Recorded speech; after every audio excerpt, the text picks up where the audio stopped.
Hello there, it's Antrice, and welcome to another episode of the Savvy Painter podcast.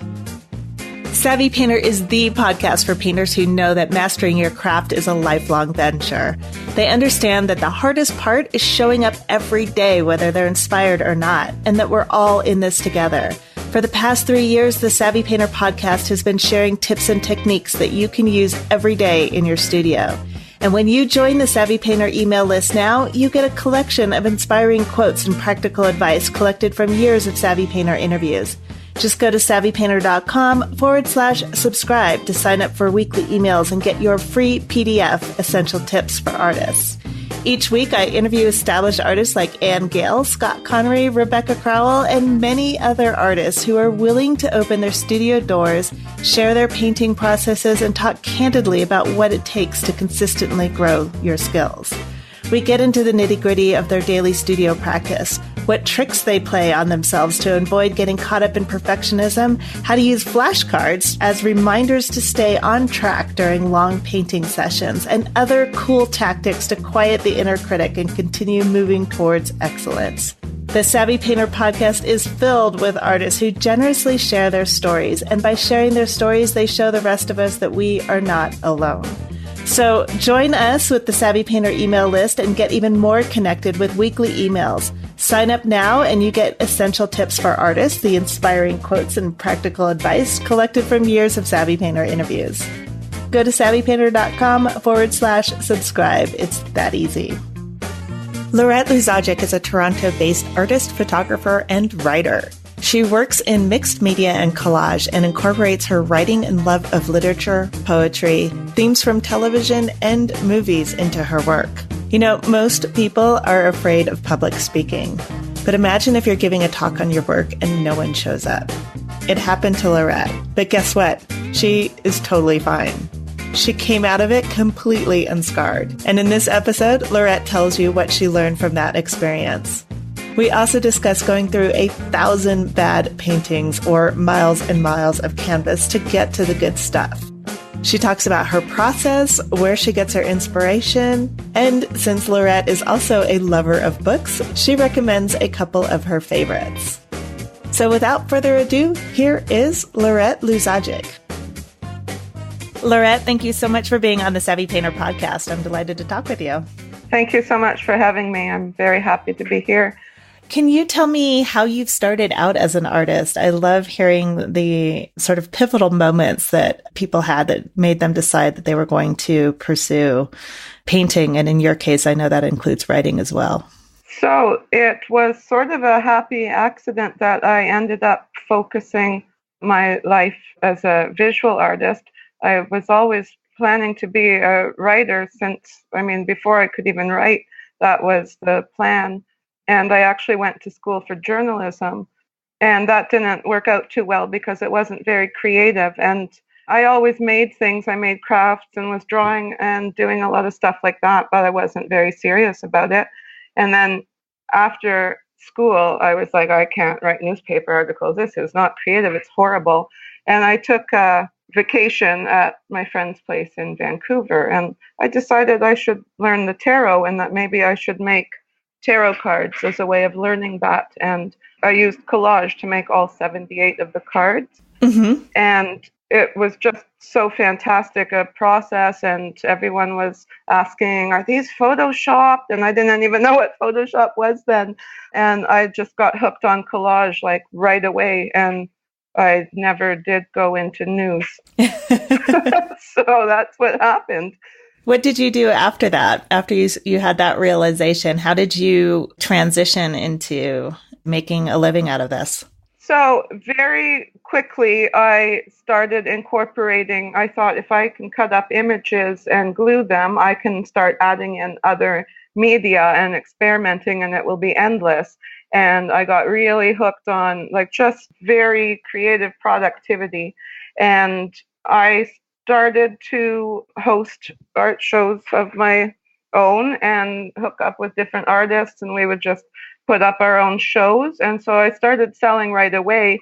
Of course, I was also working in a bookstore and other things like that, but I found that you just have to do it. You just do it. You don't sit around waiting. it's so obvious, and yet so many artists have such resistance to that. I'm curious if you ever felt any resistance to doing it, or was it always just, I need to get my work out, I'm going to get it in front of as many people as I can and just start selling? Well, I can't deny that I have that kind of imposter syndrome when you wonder, is this really happening? I mean, there in art history, I feel lucky to be a practicing female artist who sells work in all of history. That's not too many, and I'm happy to be a part of that. So I did feel fear that this isn't real or I'm not good enough or whatever, but you have to start somewhere. And I love the quote by the photographer Henri Cartier-Bresson, and he said, your first 10,000 photographs are the worst. And that was like, yeah, you've got to get it out from under you and do it, because if you wait or you feel fear, you'll still be making those first ones. So just do it and you'll get better and better. Yeah, there's a very similar, I wonder if it comes from him, but yeah, there's this similar thing for painters that your first 1,000 paintings are going to be awful, or, something. It's basically the same thing, or that you have to paint through miles of canvas, or you have to get through that first 1,000 paintings before you can create any work that you're consistently proud of, I guess, is the thought process behind that. I think that's true, because you would never open a car engine and start fixing it without practicing and learning, or doing brain surgery or a sport, everything. So when people assume that you are it's got to be good right away, they're not taking that experience and learning into account. And we have to go through it. It's initiation. Mm-hmm. Mm-hmm. And I think what I see often is we have this concept in the arts, especially, that you're born with it, that there's this innate talent that people have or they don't. And I think when people really believe that, anytime they do a painting that doesn't, or a painting, a drawing, any creative act that doesn't turn out the way they want it to, they see that as proof that they are not worthy, that they're not talented. And then you get into all the imposter syndromes that you mentioned, and all those demons start. It's like they kind of realize, like, hey, we've got an in. Let's start yelling and screaming and really freak this person out. I personally think that you are born with some kind of obsession, and the talent and skills will follow, and freeing your voice will follow. But when people feel they would like to make art and enjoy it as a weekend hobby, I encourage that, because there's no reason to get into this as a whole life unless you can't help yourself. I agree. Do you remember the first painting you did that you were really proud of, that you thought, like, oh, I love this one, or just had this feeling of accomplishment after you did it? Well, what I jotted down on the page where that was about this tarot deck, because I had no idea that I had this sense of composition and this skill with scissors. And even looking back at that now, it was 20-ish years ago, that I can't believe it. I mean, it's much more raw than I would like now.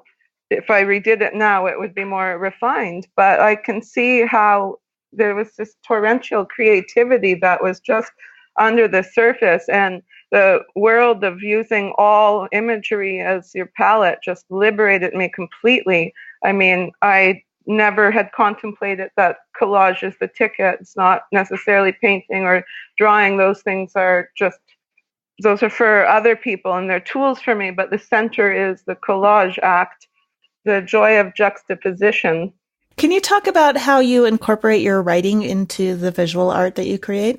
Sure. I've always been writing poetry, and I edit a poetry and art journal called the Ekphrastic Review. So it kind of goes both ways for me, having that pair of creativity, is that I write about art and I make art about writing. So literary themes will constantly surface in my work, from fiction and from poetry, whether in the titles or literally as collage bits inside. And I'm always using text and font really excites me. As much as I use themes from history and television and music, the sort of mainstay is these literary characters or themes and snippets will appear, and the viewer might not see them. They may not know that that's what that is, but if they have connected with that story, they'll know exactly what it is, and it will give them a deeper connection with the pieces. I'm kind of curious if you've ever had a reaction to your work that stands out in your memory, and if you could tell the story of that. Sure. I was doing the Toronto Outdoor Art Fair a couple of years ago, and one of the pieces I had made was not typical of my work. It was a kind of strange creature, maybe you could say Basquiat-like, although everyone is compared to Basquiat, so I hate that, although I love him. But it was an odd creature, and I don't usually make that kind of art, but sometimes it comes out. And it was hanging close to the bottom of the fence. And at the next cubicle to my booth was an artist who had a 2-year-old baby with him. And the toddler was always coming over and standing right at ground level in front of this big smiling creature face and pointing and howling and giggling. And I've got a picture of that, and the dad would keep coming and taking him and going, oh, sorry. But he was like actually communicating with this otherworldly creature. He understood it totally. And it just impacted me so much to think, you have no idea who your art can affect. I mean, this is a baby. And it was just the most wonderful. That's my favorite picture of all my shows, is that kid pointing at the thing and just with the mirth on his face. I love it. That's so, I can just imagine it. And little kids, when they have zero self-consciousness at that point, right? So his reaction was probably 100% pure. It was so beautiful. Can you tell me, on the flip side, I would love to hear about a time in your journey when you encountered a setback or maybe experienced some sort of a failure, but most importantly, what did you take away from that experience? So I have a long litany of neurotic fears and terrors, but one of the big ones for me was, and I have it every time, will anyone show up? It is, will I be going and nobody will go and it will just be a disaster? Well, that did happen one time. I had a presentation at the Niagara-on-the-Lake Public Library, and that's the town I'm from, and no one came, not one. And I was just standing there and feeling very close to tears. And then I remembered an encounter I had, the concert. There was a musician playing in Toronto, and there was only a small handful of people at the show. And I felt bad for her because she was just fantastic. And afterwards, I asked her how she felt to come out and saw no one in Toronto was coming to see her. And she said, well, you came and I'm singing for you, and you sing for whoever comes, and you do it even if no one shows up. And so I thought, well, okay. And so my dad had dropped me off, and I'm like, sit down, Dad, I'm going to do my presentation. And that was just a sort of a practice to do it anyways. And when it was over, I thought, well, that happened now. No one showed up. It's done. And it really wasn't the end of the world. So you just have to live through these things. They're all trial by fire. I mean, they happen, and it never happened again. So I love how you handled it, though, and just shifted your mindset so that you saw it as practice, even though I am sure it was, when you say you're close to tears, I'm just imagining how you must have felt. And I can, there would be that moment of, oh my gosh, this is my worst fear. But then afterwards, there's that sensation of, oh my gosh, that was my worst fear. And guess what?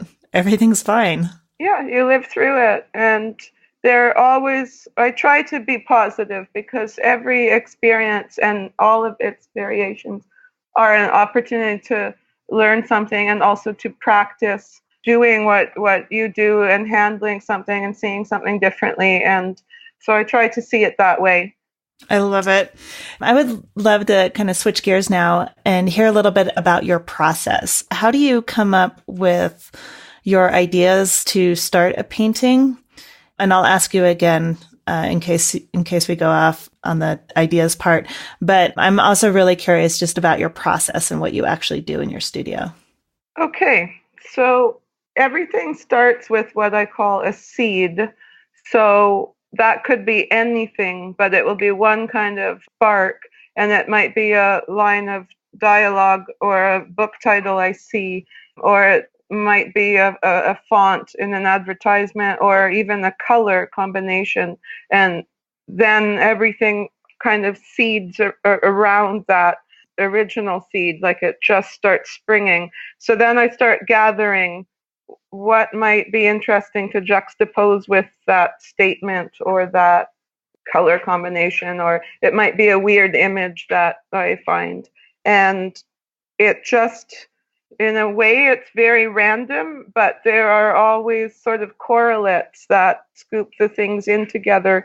And the greatest part for me is gathering the collage images, like culling, I call it, and I'll just go through my drawers and go through all the things and pile up the snippets that I think will be interesting to go with it. And then I'll start working on the canvas, just putting something down and putting these things together to see where they might go. And I usually have loud music on so that that rhythm becomes incorporated as well into the piece. And it's very, very manic.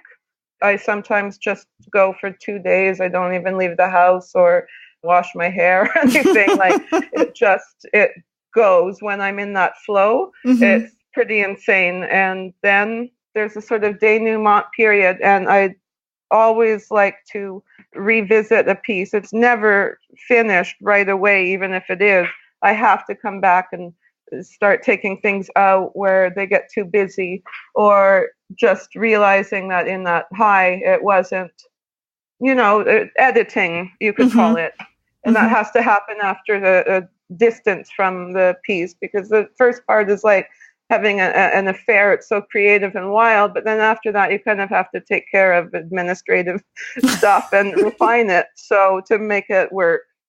I love that. I have a similar thought process, I guess, that separation between critiquing your own work or judging it, or even asking in any way, shape, or form the question of, is this good? That whole part is completely separate from the moments where I'm putting paint on the canvas. And it requires some discipline to do that, to kind of keep those thoughts at bay and just go with the instinct. One of my biggest problems is everything becomes too busy because I put way too much stuff in. And in my early work, every bit of canvas has 20,000 things in it, and it's just way too much. So it's kind of the charm of it, but it's also the big drawback. And I really started to see major improvement in both the work and the sales when I started learning a bit of restraint, or putting space back in, or taking something down and out, just giving things room to breathe. So that was really a turning point for me, is learning to use some space, or less is more, even though they're still really busy, because that's me. But there is room in the canvas now, and so you can actually feel the things instead of just feeling overwhelmed. Yeah, it's very much like music. I always think that you can, the reason why a really intense drum solo, for example, is so kind of exciting and fun, is because of the moments of silence that happen after it. Or, like in any music, there's these, even if it's the briefest of seconds, there's a pause so that you can have something to contrast all that activity and sort of chaos with it. So I think visually we need that space. We need that pause so that your eye can relax for a second before it jumps back into the busy sections. Yes, that's beautiful. Exactly the same in music or anything. You need a little bit of space to digest and observe what's there, and otherwise you can't really hear it. Do you ever become attached to certain pieces in your work because you do collage? I'm curious about this. I was doing a lot of collage and I used to, it sounds terrible, but when I was I used to live in Argentina. And so I would go to all these old bookstores or antique stores and find really interesting materials. And a lot of them were old books. And so I would rip them apart and work with the books. And then sometimes I would get really, I would know I need to change that, but I really like that segment of the book. And so I didn't want to cover it up or I didn't want to rip it out. Do you experience that where it's the actual piece of the collage that you're just like, oh, that was so cool. And now I know I have to cover it up or take it off. It is really difficult because you pick out your favorite pieces or things that are interesting, and then you don't know what will happen later. So I had to really make peace with the fact that in layering, even you're spraying something, you can't necessarily aim exactly, and it has to be, you have to accept the randomness and you have to be able to throw it out if it's horrible, and you have to be able to paint over and carry on. Even just letting go, it really is part of it, because otherwise, what's the point of making layers? I should be doing something very meticulous, but I kind of made peace with that a long time ago. You just have to roll with it. It's all about chance and what comes together. Can you talk a little bit about so you gave like kind of a brief overview of how you create the piece. I know most artists who are listening to this I would say there's actually probably a split. You got half of the people who are listening to this while they're commuting somewhere, but a lot of people are listening to this while they're in their studio actually working. And so these really nitty gritty, how do you do it pieces I know are very, very much appreciated. So let's dig in a little bit into the actual process. Like, first of all, what do you use or do to ensure that things are archival, or do you worry about that? Is that an issue for you? Okay, so yes and no. I try to use quality items when I can, such as the paint, and I use adhesives on top to make sure as best I can that everything will stay down for a long time and be airtight and so on. But I don't want any limitations. So if newspapers are not archival, and I will tear them up and they get covered in various kinds of varnish or glue or whatever that will sort of plasticize them. But I don't worry about it. I mean, if Robert Rauschenberg and Basquiat and all of these were like, oh, I'm not sure this will last forever, I have to go with a moment. It's very instinctive and visceral and pop cultural, and life is temporary. So I'm also not so pompous that I think, good grief, in 8,000 years, I'm going to still be in some museums. Like, I don't want that to limit me, and I just don't. So I try to take some kind of care, but I'm not going to give up using a broken old antique illustration just because it might not last forever. I can't. I love it. I remember the school that I went to, they were very, very interested in archival issues. And so we had this whole class that was the properties of artistic materials. And it was all about both what's archival and what's not, and all the ways that you're going to die by being an artist. It was a lovely class, let me tell you. That's going to be the death of me for sure.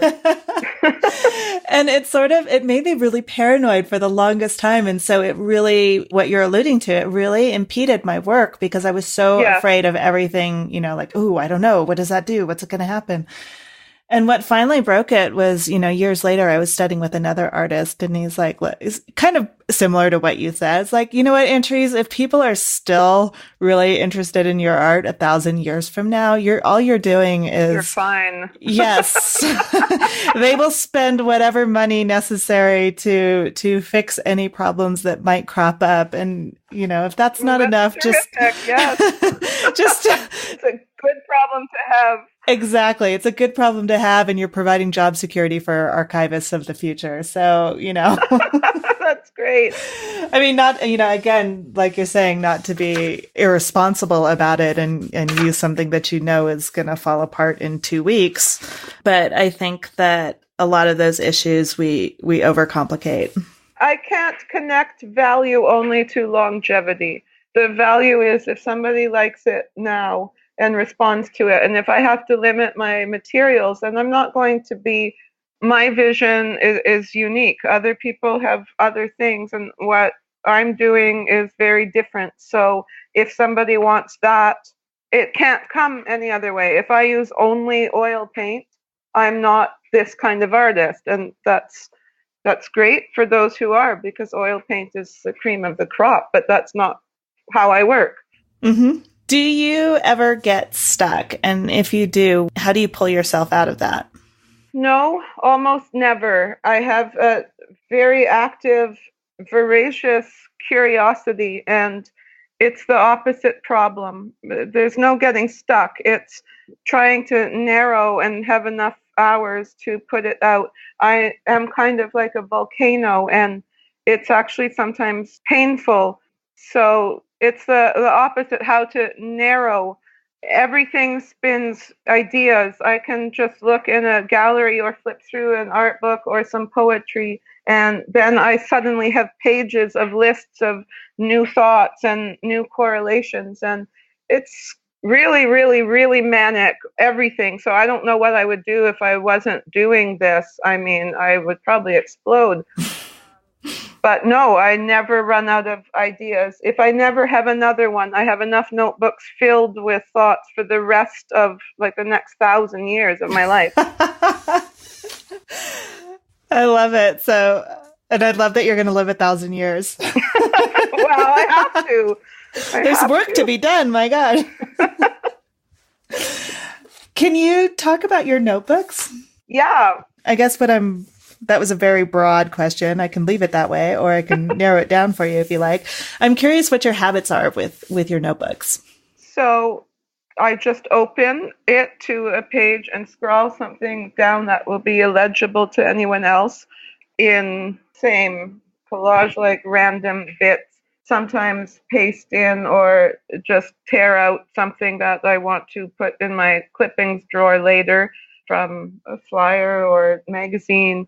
So they're just sort of stuffed with my horrible handwriting and bits of dialogue I hear. I'm always listening to dialogue on the bus, or I'm taking photos of everything around me. So that is also fuel for what I'm just constantly collecting and consuming and trying to hoard it somehow so I might be able to use it later. And that's the same, my notebooks, my clipping drawers, my digital photography, it's all the same. I'm just consuming and trying to hoard it in order to be able to reference it, which is impossible. Right. Yeah, it's just too much. You're reminding me of this was so long ago, but when I was in Argentina, there was this blog, and all it was these random overheard pieces of conversation from buses. Oh, that's beautiful. It's hilarious because I'm jotting that down now. I'll try to find it for you and see if it still exists and they're still doing it. But it's, some of it is just beautiful. Some of it is like, little kids saying something to their parents. Some of it is young couples getting together or breaking up. So it's just all these little segments, little postcards of life from random people, which makes it kind of that much more interesting. Or, one side of a phone conversation, or just. That's so beautiful. Yeah. I love that. It's incredible. Living vicariously through you. Has anything stood out to you where you're just like, oh my gosh, that is gold. I have to do something with it? Oh, off the top of my head. Maybe not. I'm throwing you curveballs here. Yeah, trying to narrow that to suddenly pull it out. My retrieval system is, I could think about it and email them to you. Off the top of my head, horrible. I can't retrieve anything like that. Sorry. No worries. So there's so much to unpack with your work, because I'm just kind of fascinated by all the different places that it comes from. And so again, this might be a random question that throws you off, but I'll try. I'll try it. But I know people love this because my listeners are are, I think, almost as nerdy as I am. I don't think anyone can quite catch up to how nerdy I am, but I'm a voracious reader and people are always asking me about books. So since I'm going to guess you are too, what books would you recommend to other people? So let me say one fiction book and one art book. Okay, so fiction, The Wind-Up Bird Chronicle by Haruki Murakami appears in a lot of my work in some small way. It's just so elegant but weird. It's surrealist and yet so real. And it's just an astonishing work of fiction. Everyone has to read this. It's just so brilliant. Say the title again. It's called The Wind-Up Bird Chronicle by Haruki Murakami. I am familiar with that name. I know, yes. That is a very renowned author. It's amazing. Yes. Okay. It's amazing. I've enjoyed most of his works. The last couple I haven't read, but they are all a beautiful, elegant kind of surrealism. I'm repeating myself, but that's the best description. But that one is just a landmark work. It totally twists your mind in a beautiful way. How about an art book? So I thought about this, and I think the most important thing every artist needs on their shelf is some kind of spectrum art history book, like survey, because it's appalling how little is now taught in school, where everything is anti-aesthetic. It's about politics or theory or some junk. And people are graduating from art school. They don't know anything about art history. So even if you hate all of it and want to make anti-art, you have to have some idea of the beginning, the middle, of religion and art, of different aesthetics, of the rule breakers, of just how it all fits together. And I would literally say, if nothing else, get some of Sister Wendy's books. They're simple and it will give you a platform. But all this really weird theory stuff, books on that come out of today's art school, and they don't even offer sometimes the world art history. So I would say get anything in that line and use it.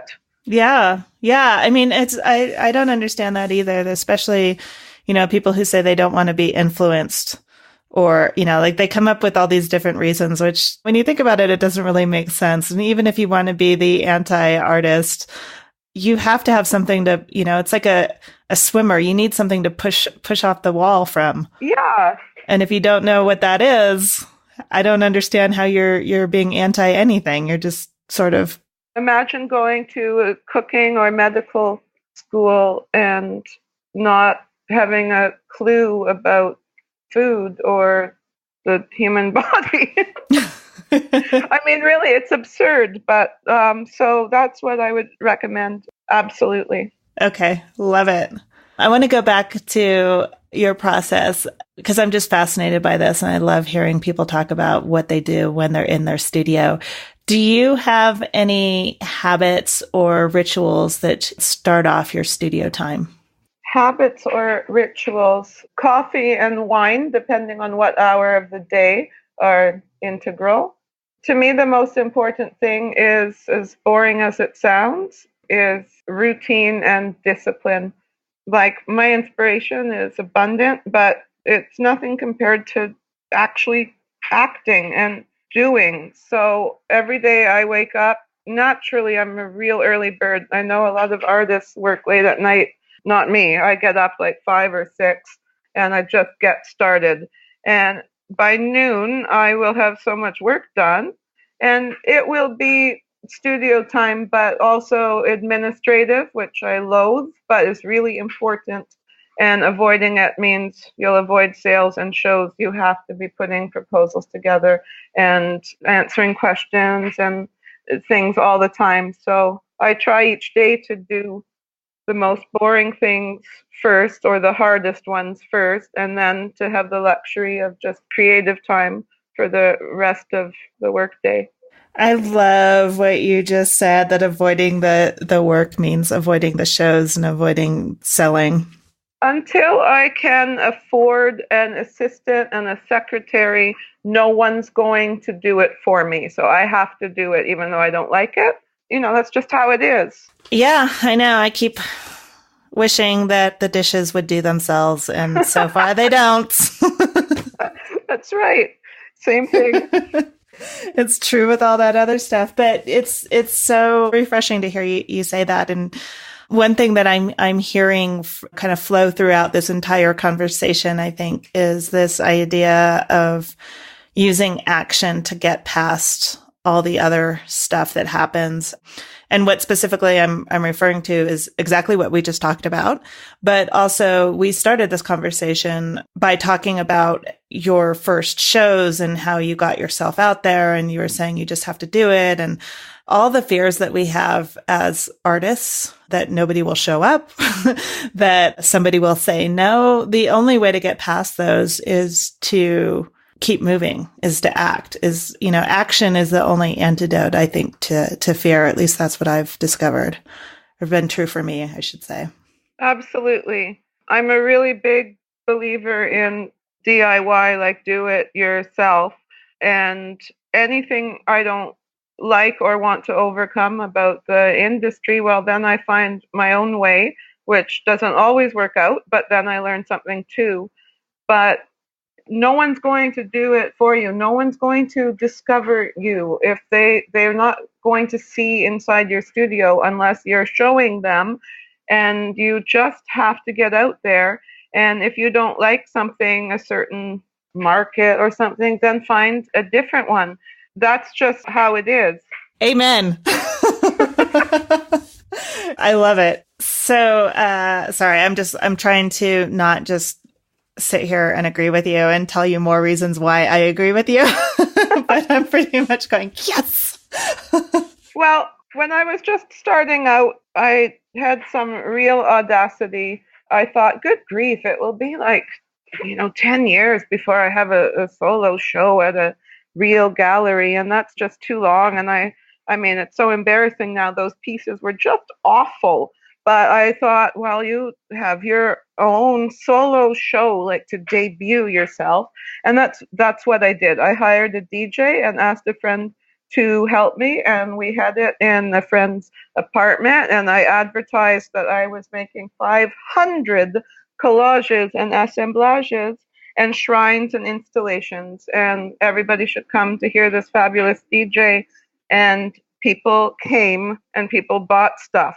And I was like, this is how I'm going to do it forever.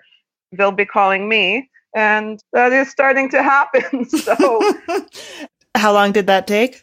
How long did it take? Before people started calling you? Mm-hmm. Well, not long, but of course it's not enough. Everything grows on a connection, but that doesn't happen right away. So, I mean, even now, sometimes someone is like, I saw your show 7 years ago, or at your work at my aunt's house, but I didn't call until now. So you just have to keep doing it and realize someone will see you at that fair and you'll hear about it later and so on. So it really builds. I would like to be a lot more successful, but I'm not afraid anymore that it's not going to happen, which is a huge thing, really. That's enormous because it keeps you in the studio working and it keeps you focused on the things that are working and the actions that you can take today that, will get you just that 1% or that one step forward, as opposed to everything that's in your head telling you why this isn't going to work. Absolutely. I mean, this year I've sort of started my foray into international showing, which I hope will continue. So earlier in the year, I was invited to a symposium in Tunisia of international artists, and that was like a real turning point for me. And I'm very grateful to an artist named Ali Rashid who invited me. And that came about because a few years ago, I wrote something about his art and sent it to him. And then he said he was watching me ever since. And I got to work in person with him and with 30 artists from all over the world. And that was like my first major international event. And then just following that, now I'm getting ready for an art show in Mexico and I'm leaving on Saturday. So I know some people show all the time everywhere, and I've had a few small pieces around the world. But this year it's like starting, I hope, to branch out of Canada, which is great, but I'm ready to move further afield. So it's very exciting. It eventually happens. You just have to keep at it and keep getting out there. I love it. What is your dream project? If there were no restrictions on time or money, what would you create? Well, I would go on a world tour, taking pictures and cutting things out of newspapers and magazines in that country, and then make a huge series collating the whole world, not just the world from where I am. Like, that would be, I mean, I'm not sure that could even be undertaken, but that's, if $1 million came in right now, or even, 200,000, that's what I would do. If you could own a piece of art by any living artist, what would it be, or whose?